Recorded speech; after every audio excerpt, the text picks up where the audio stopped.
ரீசெண்டாக வெப்பன் அப்படின்னு ஒரு படம் பார்த்தேன். அந்த படத்தோட டைட்டில் கார்டு இப்போ உங்களுக்கு காமிக்கிறேன். லீட் கேரக்டர் வந்து சத்யராஜ் தான். புரட்சி தமிழன் சத்யராஜ். தமிழனில் நான் அந்த இன்னு பாருங்களேன், நாவுக்கு மேலே புள்ளி வந்து தள்ளி போயிருக்கு. சத்யராஜ்லையுமே அந்த ஜாவுக்கு மேலே புள்ளி தள்ளி போயிருக்கு. இது வந்து அந்த என்டையர் டைட்டில் கார்டு ஃபுல்லாகவே இதே சேம் ஃபாண்ட் தான். இதே எரர் எல்லாத்துலேயுமே இருக்கு. என்சி ஃபாண்ட் வச்சு நீங்கள் டைப் பண்ணீங்கன்னா இந்த மாதிரி ஒரு எரர் வரும். புரட்சி தமிழில் அந்த நாவுக்கு மேலே புள்ளி இருக்கு பார்த்தீங்களா? இது வந்து யூஸ் பண்ண ஃபாண்ட் வந்து பார்த்தீங்கன்னா சுனாமி 6.0. டைட்டில் எடுத்துக்கிட்டு நாவுக்கும் அந்த புள்ளிக்கும் நடுவில் உங்களோட கர்சர் வச்சுக்கிட்டு ஆல்ட்டை பிடிச்சிட்டு பேக் ஏரோ நீங்கள் கொடுத்தீங்கன்னா இந்த மாதிரி அந்த இஷ்யூ நீங்கள் சரி பண்ண முடியும். ஒரு மூவியில் இந்த ஒரு ப்ராப்ளம் அவங்க பார்க்காம விட்டாங்களா, இல்லை இதெல்லாம் ஒன்றும் பிரச்சனை இல்லை அப்படியே கண்டினியூ பண்ணிக்கலாம் அப்படின்னு சொல்லி விட்டாங்களான்னு தெரியல. இது ஒரு குறைய சொல்லலை, பட் பார்க்கும்போது அஸ் டிசைனராக நம்ம இந்த ப்ராப்ளம் ஃபேஸ் பண்ணியிருக்கோம். ஆனால் மூவியில் இது வந்து அதை ஈஸியாக அக்செப்ட் பண்ணியிருக்காங்களே அப்படின்றத உங்களோட ஷேர் பண்ணணும்னு தோணுச்சு.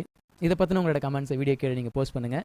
இன்னும் இது மாதிரியான இந்த தமிழ் டைப்பிங் எரர் சம்மந்தமான விஷயங்களை எப்படி சரி பண்ணலாம், எப்படி நம்ம யூட்டிலைஸ் பண்ணலாம் அப்படின்றத உங்களுக்கு அடுத்தடுத்த வீடியோவில் எக்ஸ்பிளைன் பண்ணுறேன். உங்களுக்கு என்ன தேவை, என்ன டவுட் இருக்குது அப்படின்றத நீங்கள் கமெண்ட் பண்ணுங்கள்.